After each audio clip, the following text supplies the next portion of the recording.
What's going on, guys? I've got here a 2000 Toyota Corolla, and I'm going to use this car to point out to you where you can find the starter relay. I'm also going to show you all the different starter fuses and go over the wiring of everything. So we're going to begin by heading under the hood and checking out the fuses and the relays here. So we open this up by pulling on this tab and lifting. In this fuse box, we'll find the starter relay as well as two important fuses for the starter. So this relay is the starter relay. In the two fuses, it's going to be the main fuse here, which is a 40 amp J-case fuse. You can check that out by looking down through the top of it. And there's also a 15 amp fuse here called the AM2 Fuse. The AM2 fuse is important because power from this fuse is sent to the ignition switch, which is in then turn used to trigger the starter relay. This fuse is good.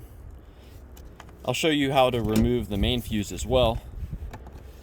And it's normal for the top plastic cover of this fuse to break off sometimes if you try to remove it.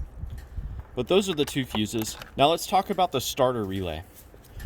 My favorite way to troubleshoot this relay is to have an assistant inside the car turn the key to the start position like they're trying to start the car. And while they're doing that, I'll actually tap on that relay. Sometimes relays can get stuck, and by tapping on the relay or even wiggling it around, you can free that relay up. Now, further troubleshooting beyond that, I normally like to switch relays, but this is a unique relay. There are no other relays here that I can switch with. But I can show you how to remove it, and I can go over the wiring of it.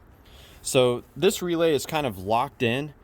You can see there's a piece here on the side that retains it. So I kind of have to pry that piece out. You can see it just hooks on the plastic of the relay.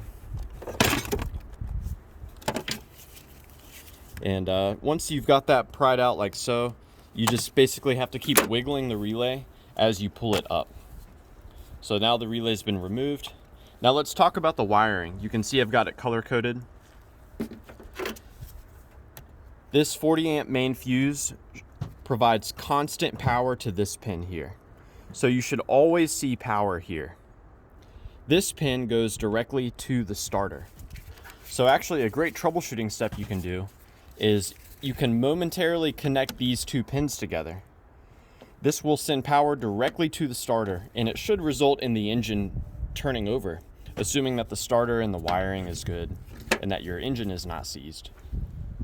One thing you'll want to do while you're here, your battery will be right here. Go ahead and check that your connections are clean, tight, and free of corrosion.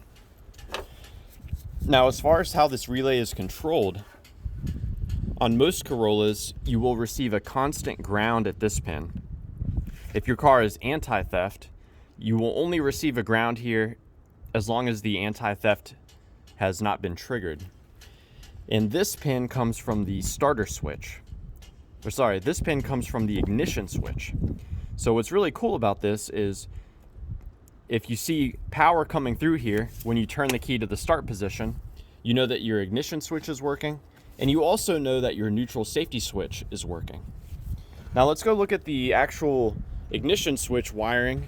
There's one fuse here that's very important for checking that out. So it's going to be behind this cover. It's called the start fuse. And it is this 5 amp fuse located right here. Now I mentioned earlier the AM2 fuse, that 15 amp fuse sends power to the ignition switch. Well, when you turn the ignition switch to the start position, that power is sent back to the relay through this fuse. So what's cool about it is you can use the exposed metal on this fuse to see if your ignition switch is working. So if you see power showing up on the exposed metal of that fuse, when you turn the key to the start position, then you know that your ignition switch is working. Now, power from that 5 amp fuse does not go directly to the relay. It first goes through a neutral safety switch on the transmission if you have an automatic. Or if you have manual, it goes through the clutch safety switch. So if your 5 amp start fuse gets power when you turn the key to the start position, but you do not see power coming in through here, then it's very, very likely that your neutral safety switch has failed.